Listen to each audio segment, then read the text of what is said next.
Happy women's day dears. Welcome back dears. എന്തൊക്കെയുണ്ട് വിശേഷങ്ങൾ? എല്ലാവർക്കും സുഖമെന്ന് വിശ്വസിക്കുന്നു. അപ്പോൾ എൻ്റെ എല്ലാ പ്രിയപ്പെട്ട വനിതകൾക്കും വനിതാ ദിന ആശംസകൾ.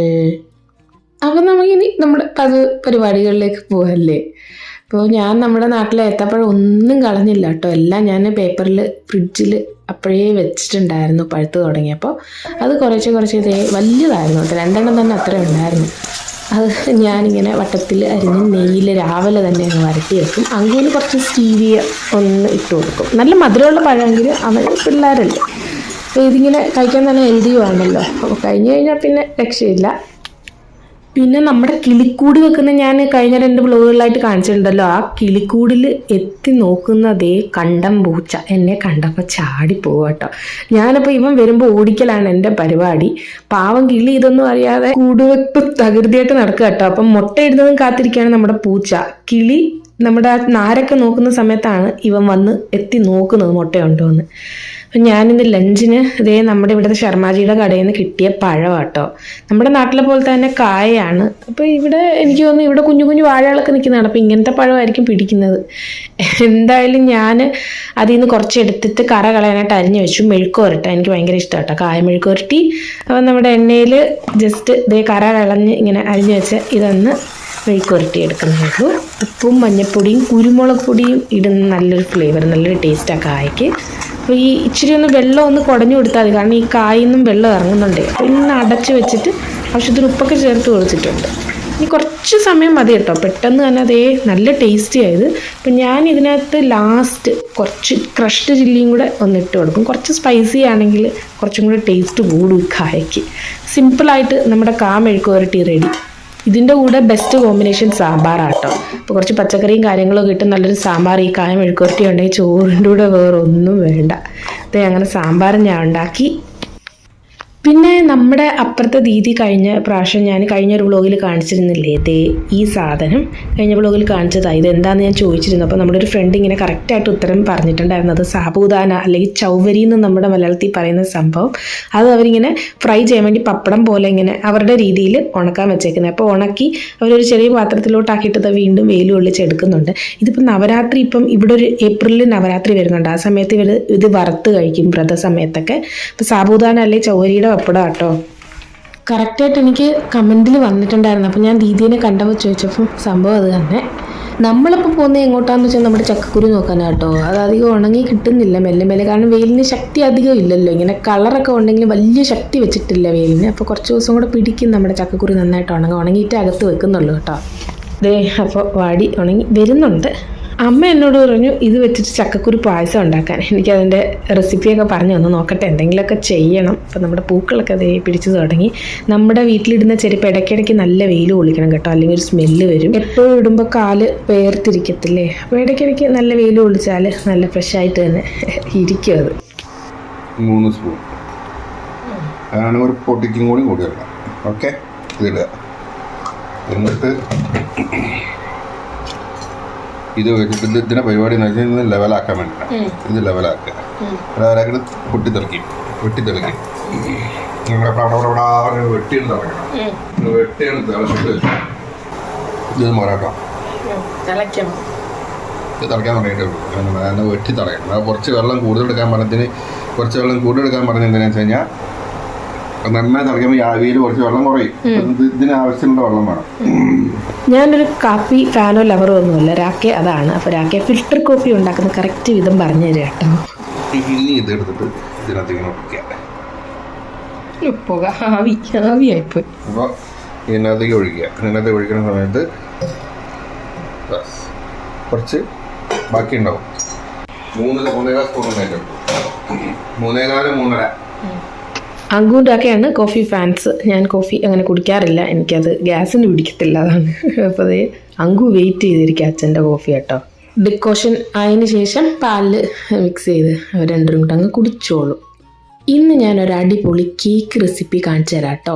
അതിനായിട്ട് നോർമൽ നമ്മുടെ സ്പഞ്ച് കേക്കിൻ്റെ ബാറ്റർ ഞാൻ വെച്ചിട്ട് എൻ്റെ ഫ്രിഡ്ജിൽ ഒരു 2 ഓറഞ്ച് ഇരിപ്പുണ്ടായിരുന്നു, കിന്നുമില്ലേ, അത് ഞാൻ ജ്യൂസായിട്ട് പിഴിഞ്ഞ് അതിലേക്ക് ഒന്ന് മിക്സ് ചെയ്തെടുത്തു. നല്ല മണമുള്ള കിന്നുമായിരുന്നേ. അപ്പോൾ ഒരു ഓറഞ്ച് കേക്ക് പോലെ ഉണ്ടാക്കാനാണ്. പാലിന് വരെ ഓറഞ്ച് ജ്യൂസ് ഒഴിച്ചു കൊടുക്കുന്നേ ഉള്ളൂ. അപ്പോൾ നമ്മുടെ ടിന്നൊക്കെ ഗ്രീസ് ചെയ്ത് കുറച്ച് ഡസ്റ്റ് ചെയ്ത് കൊടുക്കാം പൊടി കേട്ടോ. അപ്പോൾ പെട്ടെന്ന് നല്ല രീതിയിൽ വിട്ട് വരികയും ചെയ്യും. കറക്റ്റ് ഈവനായിട്ട് അത് വേകുമ്പോൾ ഒന്ന് ഹെൽപ്പ് ചെയ്യും. എന്നിട്ട് നമ്മുടെ ബാറ്റർ ഇങ്ങനെ നീട്ടി ഒഴിച്ചു കൊടുക്കുക. ഇതാണ് നമ്മുടെ ബാറ്ററിൻ്റെ ഒരു കൺസിസ്റ്റൻസി കേട്ടോ. ഇതിൽ കൂടുകയും ചെയ്ത് കുറയുകയും ചെയ്തത്. അപ്പോൾ സ്പഞ്ച് അതിനനുസരിച്ച് നല്ലതായിട്ട് വരും. എന്നിട്ടൊന്ന് ടാപ്പ് ചെയ്ത് കൊടുക്കുക, എയർ ബബിൾസ് ഒക്കെ പോകാൻ വേണ്ടി. അകം ഈവനായിട്ട് വേകാൻ അവൻ ഞാൻ 150 ഡിഗ്രിയിൽ പ്രീ ഹീറ്റ് ചെയ്ത് വെച്ചിട്ട് ഞാനൊരു 40 മിനിറ്റ്സായി കേക്കിന് കൊടുക്കുന്നത്. കാരണം ഇങ്ങനെ റെക്റ്റാങ്കിൾ അല്ലേ, കുറച്ച് പരന്നയാണെങ്കിൽ 30 മിനിറ്റ്സ് 35 മതി. ഇതിപ്പം ഇങ്ങനെ ഇരിക്കുന്നതുകൊണ്ട് ഞാൻ 40 മിനിറ്റ്സ് സെറ്റ് ചെയ്ത് കൊടുക്കുന്നുണ്ട് ടൈം. ഈ 150 എന്നുള്ളത് ചില അവൻ ആവുമ്പോൾ 180 വരെയൊക്കെ വേണ്ടി വരും കേട്ടോ. അപ്പോൾ ഓരോരുത്തരുടെ അവൻ്റെ അനുസരിച്ച്. ഞാൻ മൈക്രോവേവിനെ കുറിച്ചൊരു വീഡിയോ ഞാൻ നേരത്തെ ഡീറ്റെയിൽ ആയിട്ട് ഇട്ടിട്ടുണ്ട്, അപ്പോൾ കൂടുതലായിട്ടൊന്നും പറയുന്നില്ല. അപ്പം ഞാൻ ജസ്റ്റ് ഓരോ ഐഡിയാസ് പറയാം കേട്ടോ. നിങ്ങൾക്ക് എളുപ്പം ഉണ്ടാക്കാൻ പറ്റുന്ന നല്ല ടേസ്റ്റി സംഭവങ്ങൾ ഞാൻ കാണിച്ചു തരുന്നതേ ഉള്ളൂ. അപ്പോൾ നമ്മുടെ ആ കറക്റ്റ് സമയം കൊണ്ട് നമ്മുടെ കേക്ക് സെറ്റായി വന്നിട്ടുണ്ട് കേട്ടോ. മുകളിലൊക്കെ വെടിച്ച് കീറി ഇങ്ങനെ വന്നാൽ തന്നെ അകം നല്ല പെർഫെക്റ്റ് ആയെന്ന് തന്നെ അർത്ഥം. നമുക്ക് അറിയാൻ പറ്റും. അത് പുറത്ത് ഒന്ന് തണുത്ത് കഴിയുമ്പോഴത്തേക്ക് അത് സെറ്റാവും കേട്ടോ. സെറ്റായി വന്നിട്ടുണ്ട്. ഞാനിത് മുറിച്ച് കാണിക്കാവേ. ഓറഞ്ച് കേക്ക് നമ്മുടെ അങ്കൂനെ ഒന്ന് കാണിച്ചു വെച്ചും വരാം. ഓറഞ്ച് കേക്ക് നോക്ക്, മണപ്പിച്ച് നോക്ക്. ഇല്ല ഒരു minute.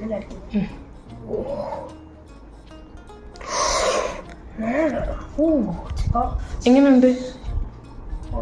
Very hot. This looks like the things that you'll get in a very high-tech bakery. This looks like the type of things that you'll get in a very pristine bakery. This looks like a very pristine bakery item. അപ്പോൾ ഇത് ഞാൻ കുറച്ച് മുന്നേ ഉണ്ടാക്കിയ കേക്കാണ്. ഞാനിപ്പോൾ recipe ഇടുന്നതേ ഉള്ളൂ. ഇത് ഈസി ആട്ടോ, ഭയങ്കര ഈസിയാണ്. നമ്മുടെ നോർമൽ സ്പഞ്ച് കേക്ക് പോലെ ഉണ്ടാക്കിയിട്ട് ഓറഞ്ചിൻ്റെ ജ്യൂസ് ഒഴിച്ചാൽ മതി. ഞാൻ കേക്കിൻ്റെ റെസിപ്പീസ് ഒരുപാട് ഇട്ടിട്ടുണ്ടെങ്കിൽ ഞാൻ പെട്ടെന്നൊന്ന് പറയാം കേട്ടോ. 1 കപ്പ് മൈദയ്ക്ക് ഞാനൊരു അരയ്ക്ക് കുറച്ച് മുകളിൽ പഞ്ചസാര എടുത്തിട്ടുണ്ടായിരുന്നു. 2 മുട്ട, ഇതായിരുന്നു അതിൻ്റെ ഒരു ഇൻഗ്രീഡിയൻറ്റ്. പിന്നെ ബേക്കിംഗ് പൗഡർ ഞാൻ ഒരു 3/4 ടീസ്പൂൺ അതും കൂടി ഇട്ട് കൊടുത്ത് ഇതെല്ലാം കൂടെ ആദ്യം മൈദയും നമ്മുടെ ബേക്കിംഗ് പൗഡറും കൂടെ ഒന്ന് ഇടഞ്ഞെടുത്തിട്ട് പഞ്ചസാര പൊടിച്ചതിനകത്തോട്ട് മുട്ടയും അതുപോലെ തന്നെ ബട്ടർ ഉരുക്കിയത് അല്ലെങ്കിൽ ഓയിൽ, ഞാൻ ഇതിനകത്ത് നമ്മുടെ റിഫൈൻഡ് റൈസ് ബ്രാൻ ഓയിലാണ് ചേർത്ത് കേട്ടോ. അതും കൂടെ ചേർത്ത് അടിച്ചിട്ട് അതെല്ലാം കൂടെ മിക്സ് ചെയ്തെടുത്ത നോർമൽ സിമ്പിൾ കേക്ക് ബാറ്ററാണ്. അതിൻ്റെ അകത്ത് ഞാൻ ഓറഞ്ച് ജ്യൂസ് ഒഴിച്ചതേ ഉള്ളൂ. നോർമലി നമ്മൾ പാൽ ഒഴിച്ച് കൊടുക്കുന്നില്ല, അതിന് പകരം ഓറഞ്ച് ജ്യൂസ് അത്രേ ഉള്ളൂ. പൈനാപ്പിളിന് ആണെങ്കിൽ പൈനാപ്പിൾ നല്ലതായിരിക്കും, പക്ഷേ ഇതിൻ്റെ നല്ല ഓറഞ്ച് ആയിരുന്നു, നല്ല മണമുള്ള. ഈ കേക്കിൻ്റെ മണവും ടെക്സ്ചറും എനിക്ക് ഇതുവരെ ഉണ്ടാക്കിയതിൽ വൺ ഓഫ് ദ ബെസ്റ്റ് എന്ന് പറയാം. അത്ര സൂപ്പറായിട്ട് വന്നിട്ടുണ്ട്. അപ്പോൾ അങ്കൂന് ഇതേ ഞാൻ അതിൻ്റെ പുറത്തിൽ കുറച്ച് ചോക്ലേറ്റ് സിറപ്പും കൂടെ ഒക്കെ ഒഴിച്ചിട്ട് കൊടുക്കുകയാണ് കേട്ടോ.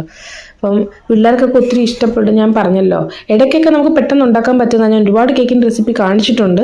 അപ്പോൾ ഞാൻ നിങ്ങൾക്കൊരു ഐഡിയ എന്ന് നേരത്തെ പറഞ്ഞ പോലെ ഞാൻ ഇട്ടെന്നേ ഉള്ളൂ. ഇതേ ഞാൻ ഒരു പീസ് കഴിക്കാൻ പോകണം കേട്ടോ. എന്ത് സ്പഞ്ച് കാണുമ്പോൾ തന്നെ അറിയത്തില്ല എത്ര സ്പഞ്ചായിട്ട് വന്നിട്ടുണ്ട്. പെർഫെക്റ്റായിട്ട് നമ്മുടെ ഓറഞ്ച് കേക്ക് വന്നിട്ടുണ്ട്. അവരുടെ കാപ്പി റെഡി കേട്ടോ. ഡിക്കോഷനൊക്കെ ചേർത്ത് ഒരാക്കെ കാപ്പി സെറ്റപ്പാക്കി. പങ്കും ഇങ്ങനെ വെയിറ്റ് ചെയ്യായിരുന്നു, കുറച്ച് ടൈം എടുക്കുമല്ലോ ഡിക്കോഷൻ വരാൻ വേണ്ടി. എനിക്ക് വേണ്ട കേട്ടോ, ഞാൻ കഴിക്കില്ല, അവർക്കായി സെറ്റപ്പ് ആക്കിയതേ ഉള്ളൂ. ഞാൻ പറഞ്ഞില്ല, എനിക്കെന്തോ കോഫി അത്ര ചില സമയം ശരീരത്തിന് പറ്റില്ല. അപ്പം ഞാൻ വൈകുന്നേരം ചിക്കൻ പക്കോട ഉണ്ടായിരുന്നു നമ്മുടെ ടൗൺഷിപ്പിലെ വീട്ടിൽ. അതും കൂടെ അങ്ങോട്ട് ഒരെണ്ണം വാങ്ങിച്ചു കൊടുത്തു. അവർ നന്നായിട്ട് ഉണ്ടാക്കും. ഒറീസക്കാരാണെന്ന് ഞാൻ പറഞ്ഞിട്ടില്ലേ, അവരുടെ തന്നെ വീട്ടിൽ ഉണ്ടാക്കിയ ചട്നിയും കാര്യങ്ങളൊക്കെ ആയിട്ട്. അപ്പോൾ അങ്കു ഇതേ ചിക്കൻ പക്കോട വന്നപ്പോൾ ഓടിപ്പോയി അച്ഛനും കൊണ്ടു കൊടുക്കുക. രാഖി ഇപ്പം ഞാൻ പറഞ്ഞിട്ടുണ്ട് പഠിക്കുവാണ്. ഇത് നമ്മുടെ PhD ചെയ്യുന്നുണ്ട്, ഡോക്ടറേറ്റ് എടുക്കുന്നതിൻ്റെ. അപ്പോൾ അതിൻ്റെ പ്രിപ്പറേഷൻസും കാര്യങ്ങളും ഒക്കെയാണ്. അപ്പോൾ രാത്രി നമ്മളിതേ വലിയ ഉരുളക്കിഴങ്ങായിരുന്നു, നല്ല വെയിറ്റ് ഉണ്ട്, കാണുന്നതിനെക്കാട്ടിയും വലിയ ഉരുളക്കിഴങ്ങാണ്. 2 എണ്ണം തന്നെ നമുക്ക് മതിയാവും. അപ്പോൾ പൂരിയും കറി ഉണ്ടാക്കാമെന്ന് വെച്ചു. മുളക് പൊടിയൊക്കെ ഇട്ട് പൂരിയാണ് ഞാൻ ഉണ്ടാക്കുന്നത് കേട്ടോ. അപ്പോൾ പെട്ടെന്ന് ഇതേ പൂരിയും കഴിച്ചിട്ട് നമ്മുടെ ഉരുളക്കിഴങ്ങും ക്യാരറ്റും ബീൻസും ഒക്കെ ഉണ്ടായിരുന്നു, എല്ലാം കൂടെ ചേർത്തൊരു കറിയും കൂടെ ഉണ്ടാക്കി നമുക്ക് പൂരി ഉണ്ടാക്കാമെന്ന് വെച്ചിട്ട് ദേ പൂരി, മുളക് പൊടിയും കൂടി ഇട്ടുണ്ടായി ചുമന്ന കളറിൽ തന്നെ വന്നത്. വെറുതെ ആയാലും ഇത് കഴിക്കും. കുറച്ച് അജ്വൈനും ഇട്ടിട്ടുണ്ട്. അജ്വൈന് ഞാൻ ഉദ്ദേശിക്കുന്നത് ഏതാ, നമ്മുടെ അയമോദകം. അപ്പോൾ ഇതാണ് നമ്മുടെ കറി. നമ്മുടെ കടലപ്പരിപ്പുണ്ടല്ലോ, പൊട്ടുകടല, അതൊക്കെ ഇട്ടിട്ട് പൊട്ടിച്ചിട്ട് നമ്മുടെ പൂരി മസാല റെഡി. ഇതായിരുന്നു നമ്മുടെ ഡിന്നർ. ഞാൻ അങ്ങനെ പൂരി ഉണ്ടാക്കാറില്ല, ഇരുന്നിരിക്കെ നമുക്ക് കഴിക്കാൻ തോന്നുമ്പോൾ ഉണ്ടാക്കും, അത്ര തന്നെ. പിന്നെ നമ്മുടെ വീട്ടിൽ ഒരു അതിഥിയെ കാണിച്ചു തരാം. ദേ നമ്മുടെ അടുക്കളയിൽ വന്ന് പമ്മിയിരിക്കുന്നത്. അത് ഇതിലേക്ക് കൂടെ കയറുന്നത് എനിക്ക് അറിയത്തില്ല.